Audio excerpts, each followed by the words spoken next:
Ditolong panggil polisi, temanku sudah mati dihabisi oleh mereka. Aku benar-benar takut. Aku langsung tertegun ketika perempuan ini memintaku untuk menghubungi polisi. Mana bisa aku melakukan ini? Dengan aku melaporkan polisi itu berarti aku sudah siap mati di tangan mereka. Mbak, sebaiknya kamu tenang dulu saja, jangan banyak bicara. Tunggu sebentar. Lalu aku pun mencari kain yang cukup tebal dan juga besar. Mbak pakai ini, biar pendarahannya tidak terus-menerus keluar. Ucapku sambil membantu perempuan ini untuk menutup luka di lehernya. Bi Eraka! Bi Eraka! Buka pintunya Caca. Cepat buka atau akan dobrak pintu ini. Aku semakin takut setelah mendengar suara Dante. Begitu pula dengan wanita yang sedang bersamaku. Apa? Jangan menggangguku. Aku sedang tidak enak badan. Jawabku seolah-olah tidak ada orang yang sedang dicarinya di sini. Kau pikir aku bodoh?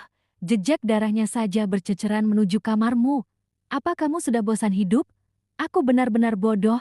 Aku tidak ingat bahwa darah dari wanita ini mengucur cukup banyak menuju kamarku. Mbak, gimana ini? Kalau dia sampai menangkapku, bisa-bisa aku benar-benar mati seperti temanku. Ujar perempuan malang ini.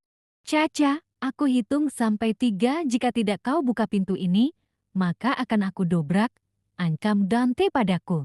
Aku benar-benar tidak bersuara, justru aku malah berpelukan dengan wanita ini. 1, 2, 3. Pintu didobrak dan dipukul-pukul oleh benda seperti tongkat. Aku dan wanita ini menangis sejadi-jadinya karena ketakutan. Sudah bisa kubayangkan bahwa Dante seperti orang kesetanan. BRO kakak, Caca, kamu benar-benar sudah membuatku marah. Apa susahnya membukakan pintu? Energiku terkuras gara-gara kamu. Setelah pintu hancur muncullah Dante beserta satu temannya.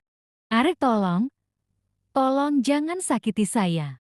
Aku ikut menjerit ketika perempuan itu rambutnya dijambak.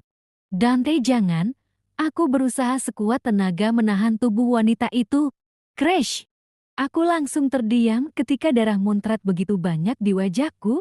Darah itu berasal dari tusukan pisau Dante yang mengenai leher wanita malang itu. Aku menangis dan menjerit ketakutan. Aku benar-benar tidak menyangka bahwa aku akan menyaksikan pembunuhan sangat sadis ini.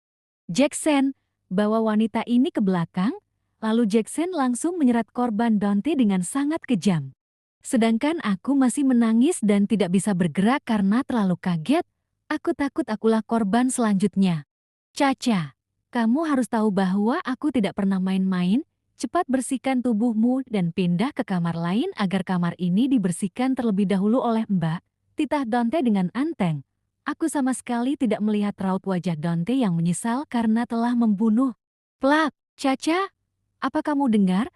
Atau kamu benar-benar tidak ingin bisa mendengar lagi? Baiklah, kalau begitu aku akan memutuskan telingamu supaya kamu benar-benar tuli. Aku bisa melihat Dante mengeluarkan pisaunya di dalam saku celana. Sampai detik ini pun aku masih tidak berkutik. Sampai. Stop. Ia maafkan aku. Aku akan membersihkan diri. Aku langsung bisa bergerak saat pisau Dante baru sedikit melukai telingaku. Dante langsung menghentikan aksinya. Aku langsung berjalan cepat menuju kamar mandi.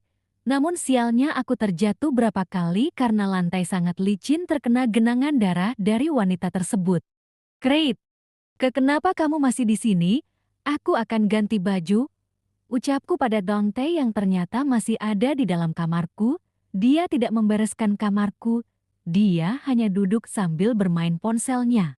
Tunggu, lalu dia pun keluar mengambil sebuah sendal untuk aku pakai. Gunakan ini, aku izin mengambil pakaianmu di dalam lemari. Kamu bisa mengganti baju di kamar lain. Jangan sampai tubuhmu yang sudah mandi itu terkena darah lagi.